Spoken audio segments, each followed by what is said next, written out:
Ты припоясываешь меня силою для войны. Я еще не сказал считать. Вторая книга Царств, 22 глава, 40 стиха по 51 стих.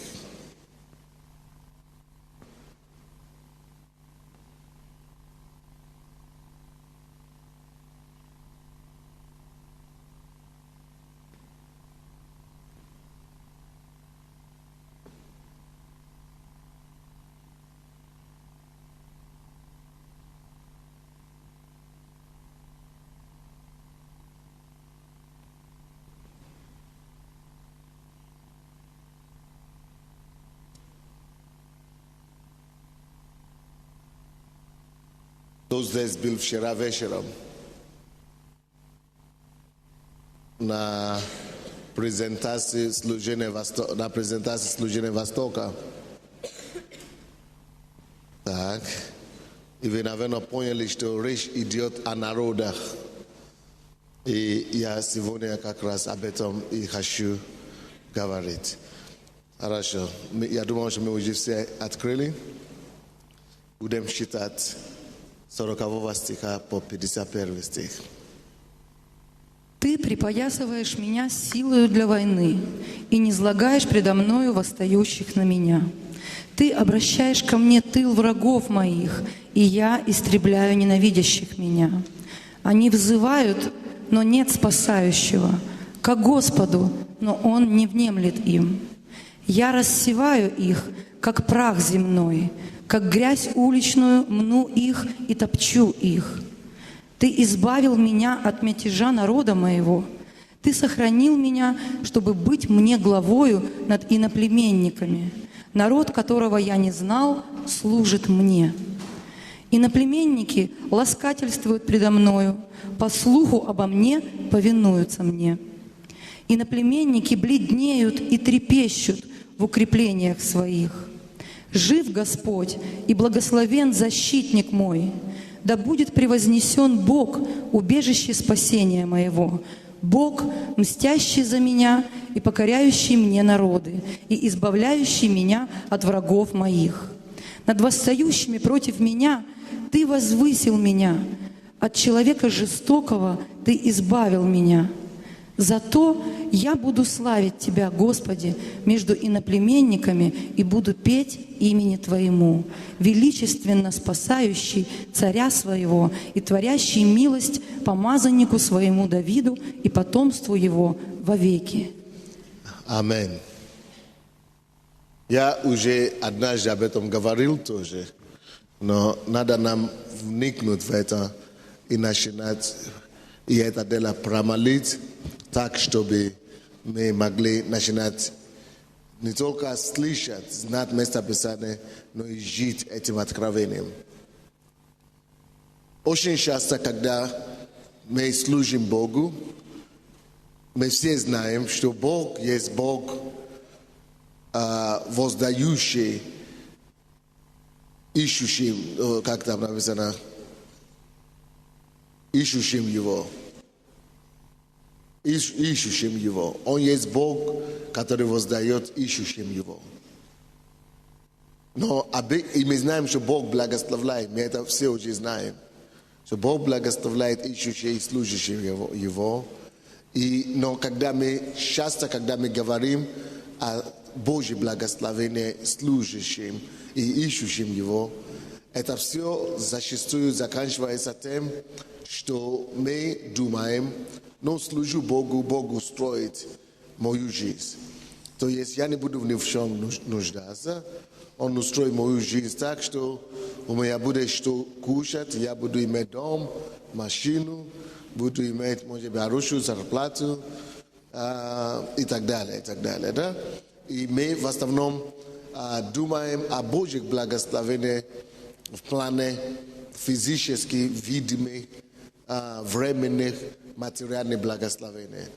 Но внимательное изучение Слова Божьего показывает, что когда Бог благословляет и когда Бог принимает решение благословлять людей, он не мыслит в мелких масштабах.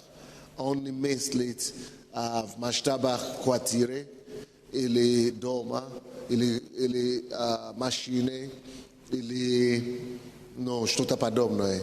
Это все разумеется.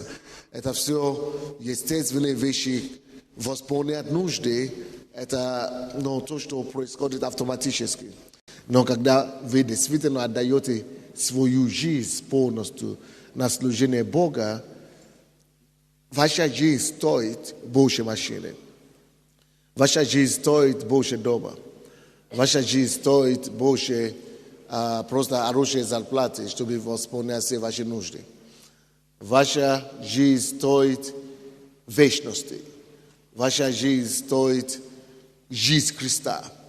Поэтому за эту жизнь, которую вы отдаете Богу в служение, Он воздает вам, и Он хочет воздавать вам что-то не менее значительное, чем эту жизнь. То есть минимум Он даст вам и дает вам, и планирует давать вам как минимум жизни. Потому что когда вы сеете одно зерно, вы пожинаете уже не одно зерно обратно, но плоды, и кушаете зерно в этих плодах.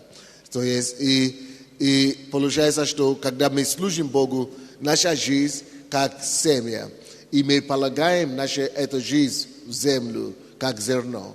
Вот эта жизнь наша, она принесет еще не меньше качества, не машину принесет, не дом принесет, потому что качество дома, машины, зарплаты, оно намного хуже, чем качество самой жизни. Поэтому, как минимум, посеяв вашу жизнь в служении Богу, может дать вам и должно дать вам, как минимум, множество других жизней. Это как минимум множество других жизней, потому что жизнь должен возрождать жизнь. Жизнь, вы не можете сеять яблоко, чтобы пожинать манго или банана. То, что вы сеете, вы пожинаете. Если вы жизнь свою отдаете на служение Богу, как минимум, то, что Он воздаст вам, есть жизнь, но уже просто в множественном числе. И поэтому, что Бог обещает нам за служение, преданное служение Ему, что нам обещано, и на что мы можем претендовать. Иногда мы служим Богу, и мы думаем, Бог сам посмотрит, что Он мне даст. Но Бог хочет, чтобы мы ходили в познании, Бог хочет, чтобы мы ходили в четком разумении, и Бог хочет, чтобы мы знали, что Он уже обещал нам, и чтобы мы могли знать, на что нам претендовать, и за что просить, и на что мы можем рассчитываться, и на что мы можем уже, как приходя к молитве к Богу, просить у Бога, что Господь, видишь, я Тебе служу, отдаю себя, и поэтому вижу и принимаю вот это благословение от Тебя. 44 стих. Ты избавил меня от мятежа народа моего. Ты сохранил меня, чтобы быть мне главою над иноплеменниками. Народ, которого я не знал, служит мне. Вот, если он отдал себе Богу, служение Богу, как минимум, то, что он получает, народ служит ему. Если я отдал себе Богу, значит народ служит мне. Change this font to one of these. Народ служит мне, народ служит мне. То есть, потому что моя жизнь, одна жизнь, поражает множество жизней. Множество жизней – это народ. Каждый из вас, вы можете претендовать на народов, как свою награду. Бог вознаграждает, Бог воздает ищущим Его, и вы ищете Его, вы отдали свою жизнь Ему, вы можете стать перед Богом и потребовать, и говорить: Господь, я требую, как вознаграждение и как благословение в обмен за мою жизнь, я требую такого народа, арабского народа. Я требую исламский мир. Я требую мир и народ женщины. Я требую мужчин. Я требую семьи. я претендую на это, потому что я служу этому народу. Поэтому что нужно, чтобы получить народ в наследстве? Это то, что делала эта женщина вчера по поводу Востока. Она отдала себе, посеяла себе этому народу, и поэтому имеет право перед Богом и в молитве, и в мечтах, и в ее стремлении, и надеяться получить этот народ, арабский народ или народ Востока, наследие, потому что она посеяла себе им. Когда ты служишь Богу, ты можешь получить народ в наследие. Когда ты служишь Богу, то, что минимум, чем Бог хочет тебе отдать обратно, это народом. Не просто машиной, ерунда. Это не сравнится. Поэтому, братья и сестры, вы пасторы, если вы служите Богу, и ваша вся мечта только ограничивается тем, что Господь, я служу тебе, дай мне построить большую церковь. Это все равно мало. Господь, я служу тебе, пускай моя церковь вырастет. Это все равно ничего. Бог хочет тебе дать вообще народы. Народы это не только обозначает национальности. Народы могут обозначать разные группировки людей, разные направления. Допустим, гомосексуалисты это отдельный народ. Ты можешь посеять себе в служение этих людей и потребовать, что Господь все, в обмен на мою жизнь, я даю свою жизнь служение этим людям, и в обмен на мою жизнь, я, Господь, требую и претендую, и захватываю. Ты говоришь, что иноплеменный народ будет мне служить. Все, это твое слово, это твое обетование. Иноплеменники будут мне служить. Это то, что вы видите в отношении пастора. Вот моя жизнь, есть демонстрация этого. Моя жизнь есть конкретное, явленное, но доказательство этого не только моя жизнь, это всегда принцип. Но надо видеть. Если ты его не увидишь, что если ты, допустим, ожидаешь, то твоя награда будет хорошее служение, известная церковь, это то, что ты и получишь. Если твоя награда, чего ты ожидаешь за твое служение, это всего лишь хорошие финансы, известность, это то, что ты получишь. Но это слишком мелко для Бога. Это слишком, мизерно для Бога. Бог мыслит вообще другими масштабами. Божьи масштабы – это огромные масштабы. Божьи размеры и Божьи мышления, они всегда большие, они всегда масштабные. И когда Он говорит, чтобы ты ему служил, Он думает тебе отдать великую награду, великое вознаграждение, как, например, целый народ. Члены моей церкви только, больше, наверное, чем моего села несколько раз. Но это только церковь, но это только при жизни. Но во что это превратится, еще никто не знает.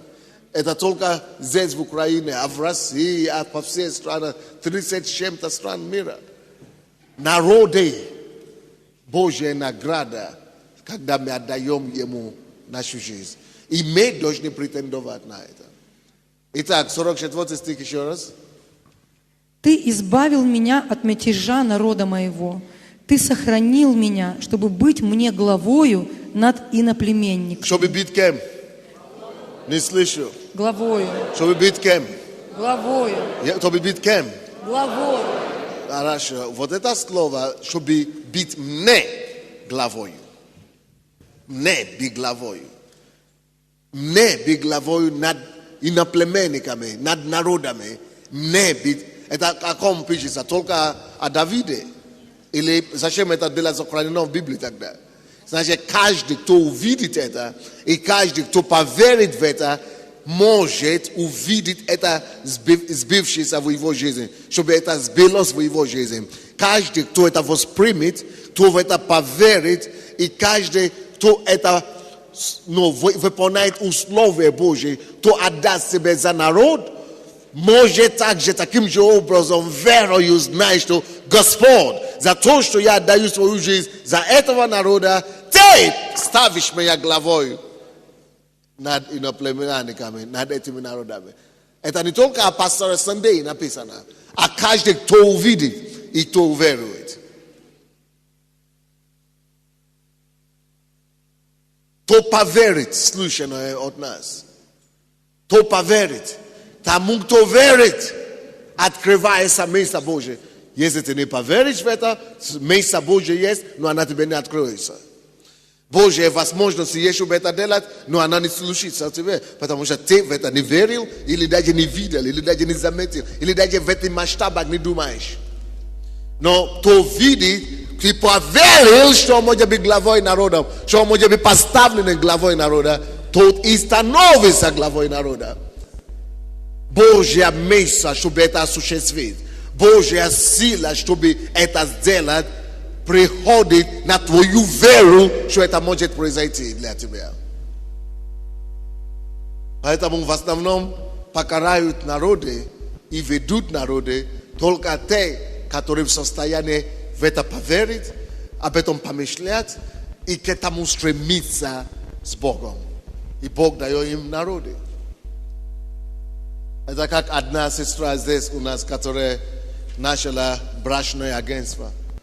И она не довольствовалась просто, чтобы открыть себе одно какое-то брачное агентство и выводить людей замуж и так далее. Она поверила, что народ Советского Союза, она будет контролировать этот народ. Какой народ? Невест, желающие выходить замуж. Наша сестра, это неверующее агентство. Она вошла туда. И на сегодняшний день она контролирует 70% рынка все выходящие замуж по всем этим агентствам по советскому, не только по Украине, по всем СНГ. 70% рынка, все, кто выходит замуж в СНГ, через ее агентство, все, потому что у нее филиалов. Это значит, она покорил, Бог покорил ей этот народ. Она взяла этот народ под контроль. Это то же самое, что вы служите виш-инфицированным. Вы можете просто служить и ждать, чтобы Бог вам дал машину или квартиру или что-то такое. Или вы можете быть диким. Вы можете принять решение быть безбашенным, верой. И говорит, Господь, все, мне недовольно, и мне недостаточно. Я недовольствую просто вот пару человек спасти там. Я хочу весь этот народ. Я хочу, чтобы ты, Господь, сделал то, что ты сказал относительно меня, чтобы ты покорил мне весь этот народ. Я претендую на весь этот народ, потому что виш-инфицированные люди – это тоже народ. Медицина, видите, маленькая женщина, 50 чем-то лет, пошла, начала служение медицинским работникам. И сейчас через ее служение, год только начала это служение, 5000 человек. Не только 5000 человек, 5000 семей под ее опекой. Женщина. 5000 семей, это значит умножить минимум на 3. Это значит 25 000 человек, как если члены всей семьи, больше одного мужа, жена и ребенок, 3.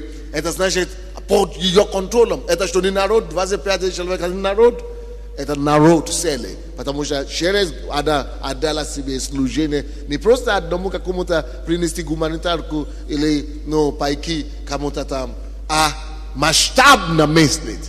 Ты можешь только охватить, насколько ты видишь. Надо видеть масштабно, чтобы масштабно охватить.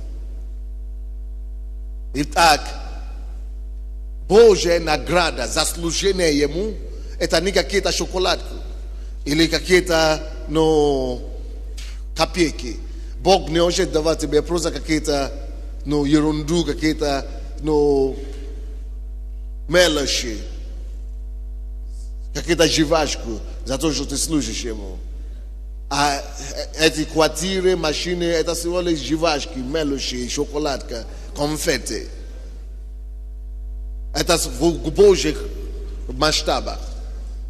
В Божьих глазах это всего лишь какие-то конфетти. Эти квартиры, эти все зарплаты. Но Бог мыслит масштабами вечности.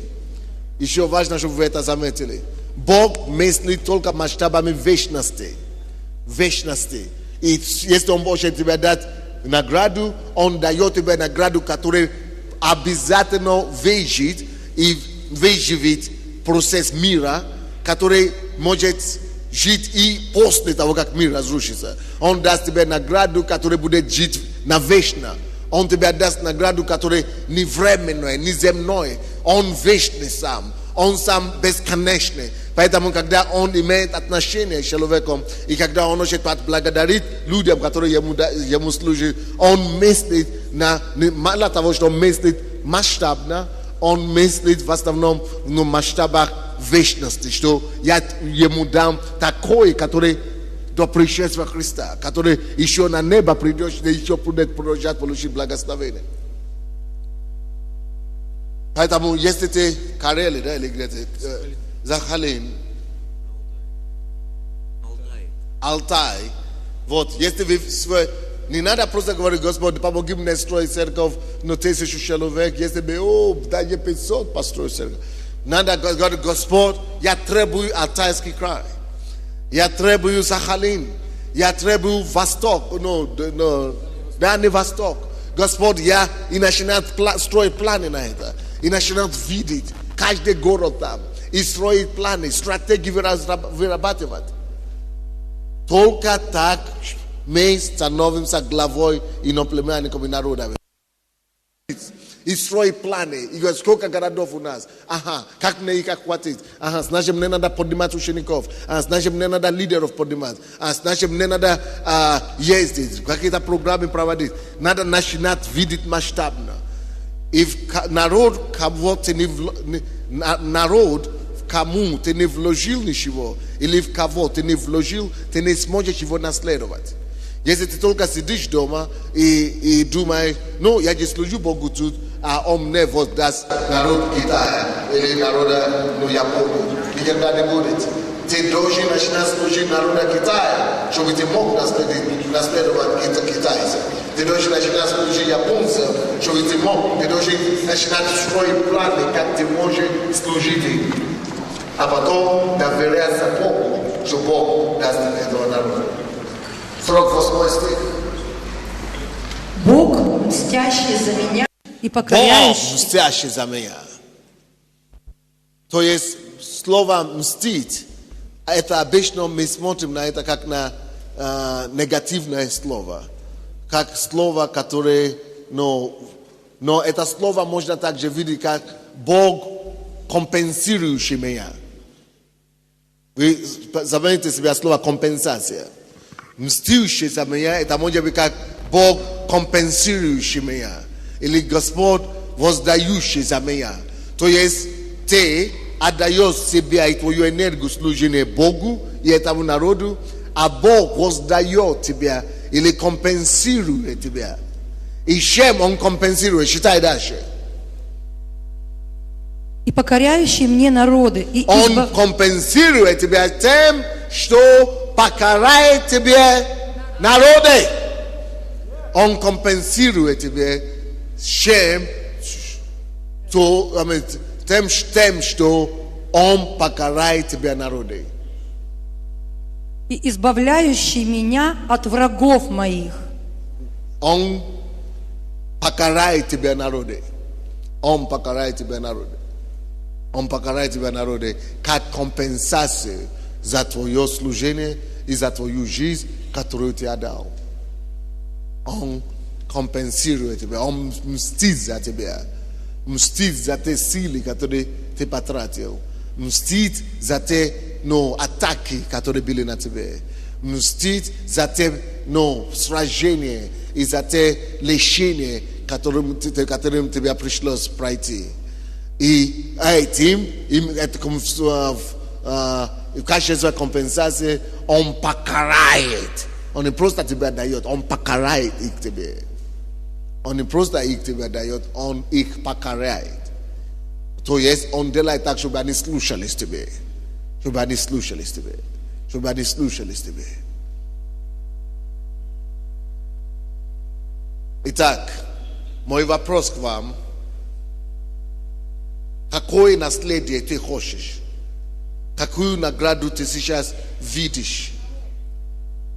за все твои мучения, служение Богу, все эти годы и все эти время, часов, которые ты проходишь, какой ты видишь награду, компенсацию. Народы это просто мистично, это просто абстрактно. И ты знаешь, кому ты служишь, ты должен видеть специфически, ты должен видеть, что вот он, это мое, вот мой народ. Каждый это должен увидеть. Поэтому, благодаря тому, что ты видишь, и благодаря этому ты целенаправлен также. Благодаря тому, что ты видишь, благодаря этому ты можешь жертвовать. Благодаря тому, что ты видишь конкретно, какой народ ты хочешь получить как наследство. Ты можешь быть устремлен к ним. Благодаря тому, что ты видишь это конечном итоге, ты начинаешь жертвовать себя еще больше. И знаешь, что ты сможешь потом их наследовать. Финансы – это тоже народ. Богатые люди – это народ. Но профессионалы, спортсмены – это народ. Но люди в мире искусства – это народ. Развлечения – это народ. Поэтому определить себе, какому народу ты отдаешь свою жизнь как замен. Какому народу ты отдаешь себе как замен. Бог мыслит масштабами народов. Что я сказал? Бог мыслит масштабами народов. Почему? Потому что это то, что Он хочет себе вернуть. Он хочет себе вернуть каждого народа, потому что они из него вышли. Он хочет себе вернуть каждого человека. Это его сердцебиение. Исайя 43, 34 стихи. Пока мы будем читать это место Писания, станьте на ноги, те, которые видят уже, конкретно видят, что он наследит народа. Что я наследую народа. Я не просто буду какую-то хорошую церковь строить. Я не просто буду какое-то хорошее служение начинать. What nation? I see 4.3 billion people who live in 68 nations of the 1040 window who are former Muslims. Are you serving them already? Yes, I am. You can sit. Кому вот ты наследуешь? Наркоманов, я служу наркоманам, и я вижу, что эти люди не будут пробуждения вообще потом до всего мира. Так. Кого ты наследуешь? Садись. Я хочу наследовать народ, который находится в интернете. Это очень... Вы уже начали интернет-церковь? Да, В каком городе? в Киеве. У пастора Боси план служения моего. Уже... Я знаю, что была какая-то женщина, которая вела это служение в Киеве, Марина, да, и она куда-то исчезла. И мне пишут и говорят, где было 5000 человек по этому делу. Поэтому побыстрее вам надо его начать. Причем через сайт церкви. Мои народы аборты. Аборты. Что вы делаете в этом плане? Пока ночью была в больнице, у меня свидетельство дочки, которой 23 года. Что вы делаете в этом плане? Пока хожу по больнице. Хорошо. Надо систему создавать, обширную, структуру. Женщины Украины. Что вы делаете в этом плане? Даю рабочие места, провожу домашние группы с женщинами. Но народ, вы знаете, что такое народ? Это не просто домашняя группа.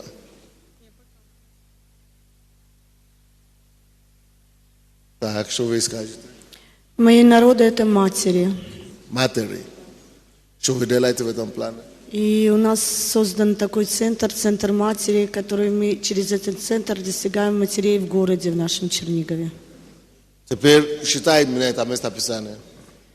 «Ибо я, Господь, Бог твой, святой Израилев, Спаситель твой, выкуп за тебя отдал Египет». Стоп! Я Бог твой, я силен, я способен, я всемогущий, и выкуп за тебя. То есть ты отдаешь взамен за твою жизнь, выкуп ты отдаешь себе, и оплата, выкуп это как зарплата. Оплата за твою жизнь или компенсацию, опять же, за тебя. Я отдаю что? Египет. Что он отдает? Считай. Выкуп за тебя отдал Египет. Египет. Египет это что? Народ или деньги? Это прообраз мира. Египет это машина или народ? Народ. То есть Бог говорит, взамен за тебе отдаю Египет, отдаю народа. Но, обратите внимание, он не просто отдает Египет тебе, потому что ты дома сидишь и молишься. Он не просто отдает Египет тебе, потому что ты где-то что-то делаешь. Но он дает Египет, народа тебе, как выкуп за тебе. Ты должен обменивать себя и вместо тебя или компенсацию или за выплату за твою жизнь дается народ. Это то же самое, что я какой-то товар хочу, я отдаю себе как оплата и получаю какой-то товар обратно. То есть, если вы не отдаете себе, надо спасти себя, чтобы пожнать народа. Почему Украина, почему украинцы, почему Бог не дает Украину, допустим, да, нам? Потому что я переехал с Африки, журналистики, совсем и я посеял себя в этот народ, и поэтому Бог взамен на мой посев себя, взамен на мою жизнь, Бог дает намного больше жизнь, больше количество жизни, но только намного больше, чем я сеял. Я сеял одну жизнь свою, и я получал миллионы других жизней. Жизнь порождает тоже что-то вечного качества. Жизнь порождает еще тоже жизнь. Не машину порождает жизнь, не дом порождает жизнь. Это все ерунда мелочи. Награда и воздаяние за отдачу своей жизни есть других жизней. Не только других жизней, целое множество жизней, которые образуются и называются народом. Либо физический народ, либо народ по интересам, или по увлечениям и так далее. Мои народы – это спортсмены. Кого? Спортсмены. Спортсмены. Мои народы – это все зависимые, шизофрения, наркоманы, алкоголики, я отдаю жизнь им. Зависимые и трудные дети. И вы что-то уже все делаете в этом плане? Беларусь, школы с детьми из неблагополучных семей. Я хочу посвятить свою жизнь народам Греции. Хочу отдать свою жизнь народу Греции. Вот я приехала за этим. Мой университет и также, студентам. Я хочу подрастающему поколению в области образования, молодежь. Подростки. Молодежь. Россия. Чтобы земля не погибла от голода. Мир. Мой народ – это Россия и молодежь. Наркоманы, алкоголь. ВИЧ-позитивный, их рост. Спортсмены. Хорошо, садитесь. Каждый себе ответит на этот вопрос. Но чтобы пожнать народа, надо посеять жизнь в этом народе. Чтобы пожнать народа, надо посеять жизнь в этот народ. И это то, что мы видели вчера через служение Востока. И это то, что мы видим всю эту неделю через те, которые сеют свою жизнь. Авраам есть такой пример для нас. Бог, Бытие 12 глава, с 1 по 3 стихи, за то, что он послушался Богу и служил Богу, Бог дал ему народу. Но Бог ему не мог дать народа, Бог дал ему народа. Бог не мог дать ему народа там, где он был у себя в стране. Если бы он там остался и сидел, ему надо было двигаться в сторону того народа, кому Бог хочет ему дал наследие. Поэтому он пошел к этому народу, начал служить и работать и сеять в этом народе, и только тогда пожинать с этого народа, на этой земле. И сказал Господь Аврааму: «Пойди из земли твоей, от родства твоего и из дома отца твоего, в землю, которую я укажу тебе. И я произведу от тебя великий народ». Кого Бог произведет от человека? Великий народ. Награда за хождение за Богом всегда есть народ. Это то масштабами, как Бог мыслит. Если ты пойдешь за мною, если ты послушаешь то, что я говорю, я не говорю, да, у Авраама было множество скота, у Авраама было множество багаж, у Авраама было множество, он был богатейший человек Востока, но это все ерунда в сравнении с теми масштабами, какими Бог мыслит. Божьи масштабы – это вечности. Божьи масштабы – это жизнь за жизнь. Еще больше жизнь за одну жизнь. То пойдет служить Ему. И Авраам пошел служить Ему, и Бог говорит: если ты пойдешь служить мне, даже если ты не видишь какого народа, даже если нереально, чтобы из тебя что-то произошло, я все равно это сделаю. Это мой принцип и стандарт. Но почему Бог все равно это ему говорил? Чтобы он услышал. Потому что вера от слышания. Он должен слышать, и он должен это ожидать. Он должен в это поверить, и чтобы это получить. Но если ты это даже не знаешь, если все то, что ты знаешь, это то, что американские проповедники проповедуют процветание, что Господь тебе поможет заплатить за все твои били, за все твои, Господь тебе даст платить за квартиру, платить за машину, платить за банк, платить за что. И только об этом все разговоры. Когда речь идет, служи Богу, Бог тебе даст хорошую жизнь, машину, хорошую, кадиллак или что-то. Это все ерунда. Это не есть награда. Если ты в это веришь, и только на этом остановишься, на кадиллаке и остановишься, ты даже это кадиллак не получишь. Но если ты ориентируешь себя на Божий ориентир, и ты ориентируешь твои мысли согласно Божьим масштабам, тогда ты можешь стать великим на земле. Так, считай дальше. Произведу из тебя. И я произведу от тебя великий народ. Великий народ. Через одного человека. Один человек становится великим народом. Вот я тем и стану. Вот кем и стану. Через 300 лет, 500 лет, 1000 лет, пока меня не будет целый народ. Мартин Лютер. Сейчас он есть отец протестантов. Мы все его детки. Если вы возьмете Джон Уэсли, он методисты, 7 лет видели миллионы людей по земле. Если вы возьмете пятидесятники, это какой-то Семур, как его? Да, Семур их порождал. То есть один поражает целого народа.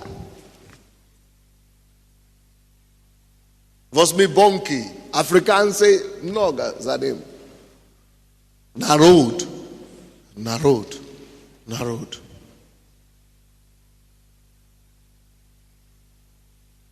Ты уже до 3 стиха. И я произведу от тебя великий народ, и благословлю тебя, и возвеличу имя твое, и будешь ты в благословении.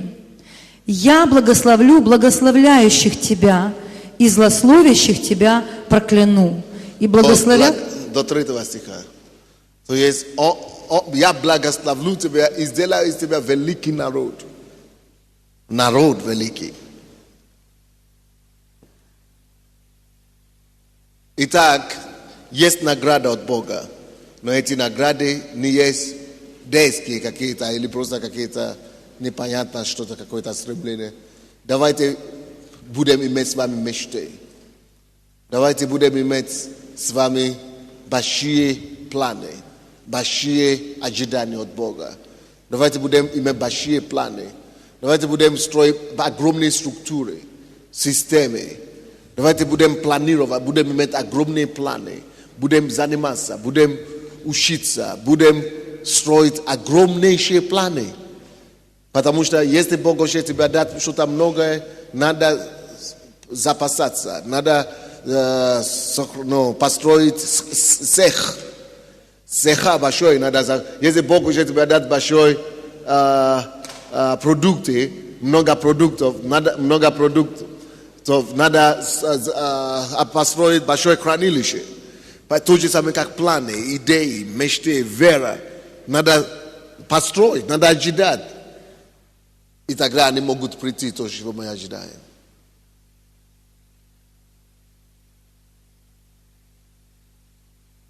Псалом 2.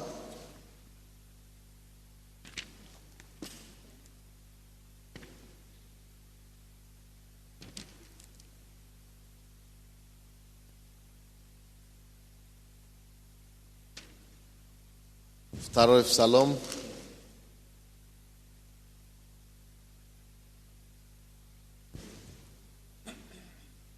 Седьмой, 8 стих. «Возвещу определение. Господь сказал мне: Ты, сын мой, я ныне родил тебя.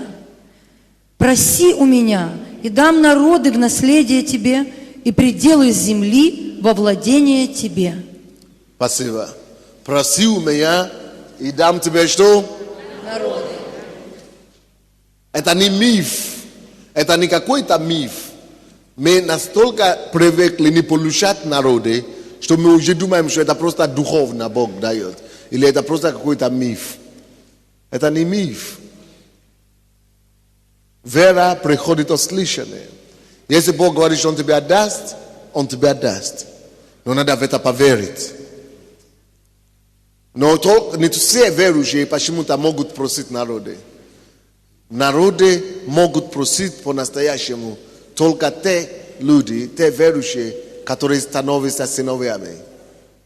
Потому что в 7 стихе написано: «Я возвещу», как там, постановление или что? Возвещу определение. Определение. Ты, сын мой, ныне родил тебе, сын мой. Когда ты становишься сыном, тогда ты приобретаешь власть и авторитет просить народы. Поэтому не все, кто просит народы, получают их. Но только когда сыновья просят народы, они получают их. Что значит стать сыновья? Это значит, что стать зрелым и взрослым в духе. Это значит, что стать зрелым в мечтах, планах. Это ходить близко к Богу. Это начинать действительно претендовать на эти народы. Это начинать наезжать на эти народы. Действительно преследовать эти народы. Это только сыновья. Дети не могут просить народы. Дети, за них надо еще заботиться. Вы знаете, что дети просят? Дети просят хлеб. Дети просят молоко. Дети могут просить только кушать. Мама. Надо кушать, потому что о детях надо еще заботиться. Дети еще находятся под попечением папа, мама. Какая разница между теми, которые уже стали сыновьями, и те, которые дети? Когда вы дети в Боге, вы только приходите к Богу, чтобы просить его: дай. И в основном все, что вы просите, это хлеб насущный. Это то, что связано с вашими потребностями и с вашими проблемами. Как ребенок, маленький ребенок, он приходит к папе и маме: одежда, нету одежды, нету туфли, нету кушать, нету чем платить за что. Дети никогда народы не способны просить. Потому что они приквашены и заквашены именно своими нуждами, своими проблемами. И поэтому они только приходят к Богу как дети. Господь, дай мне то. Поэтому Иисусу надо было, чтобы Бог возродил его как сына. И когда он уже стал сыном, вы помните, после того, как он пришел из пустыни, когда он был искушаемый 40 дней, тогда небо ответил и говорит: ты сын мой возлюбленный, есть сын мой возлюбленный. После того, как ему исполнилось 30 лет, он пошел на крещение, водное крещение, он вышел оттуда, и поэтому вот это, и потом пошел в пустыню. То есть, Бог, ты сын мой, вот. И это то же самое здесь. Только тогда Иисус мог начинать служение и спасение мира. Только после того, как Бог ему говорит: ты сын мой, и после того, как он вышел и стал сыном, Бог ему разрешил начинать идти спасать народа. Не только тот, который уже стал сыном, может был рукоположен Богом или отправлен Богом, чтобы начинать идти собирать народы. Поэтому надо сначала, во-первых, работать над собой, трудиться над собой, чтобы стать сыном, чтобы не только ты сам говоришь, что ты сын, чтобы небо могло засвидетельствовать о тебе, что ты сын мой. Я возвещаю постановление, что ныне ты родился. То есть моменты, когда ты точно знаешь, когда небо свидетельствует тебе, когда ты точно знаешь, что я уже не тот, который только уже жил для себя, я уже не живу, чтобы получить шоколад или кадиллаки, но я уже теперь живу, чтобы наследовать только народы. И только ради этого я тружусь, только к этому я стремлюсь, только за это я борюсь. Ты уже знаешь, что ты уже родился, ныне родился ты. Сын мой, теперь, как сын, проси у меня народы. И я дам тебе. Поэтому мы делаем эти посты, чтобы мы научились приблизиться к Богу, искать Бога, искать лицо Его, платить цены, чтобы мы возвещались, чтобы мы переходили от детства в сыновья, чтобы мы развивали свои мышцы, мускулы духовные, чтобы мы выходили из детского садика, чтобы мы стали перед Богом, чтобы мы научились платить цены, научились духовными упражнениями, которые могут перевести нас от детского возраста в возраст сыновья. И тогда мы можем возвращаться в свои города и свои страны и говорить: ныне родился я, постанавливал определение, и теперь могу просить народы. И теперь претендую на этот народ, и начинаю себя сейв этот народ, и начинаю трудиться, и начинаю положить жизнь, иметь планы, масштабы, иметь мечты, и начинаю видеть, как Бог это производит.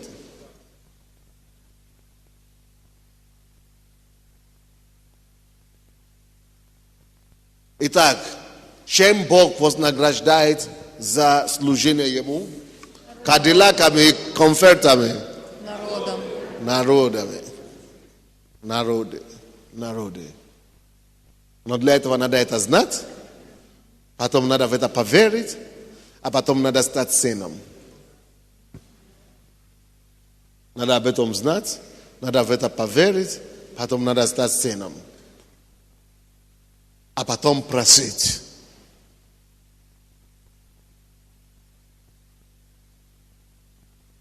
Надо об этом знать, что Бог дает народы, не конфеты. Когда ты знаешь это, надо в это поверить, что я могу стать главой народа. Бог ставит меня главой народа. Когда ты поверил в это, надо работать над собой, чтобы стать сыном, чтобы быть в состоянии просить народы. После того, как ты стал сыном, тогда просить народы. И тогда я тебя его даю. Дайте Богу славу.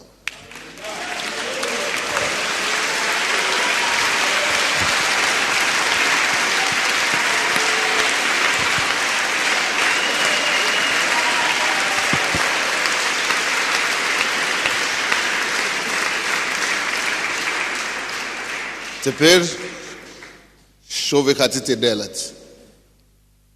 Есть люди, которые есть действительно большое стремление и большая жажда, и большую мечту наследовать народы, неважно какой. Подойдите, выстраивайтесь, будете говорить, будете провозглашать и молиться за те народы, которые вы видите, что Бог вам дает.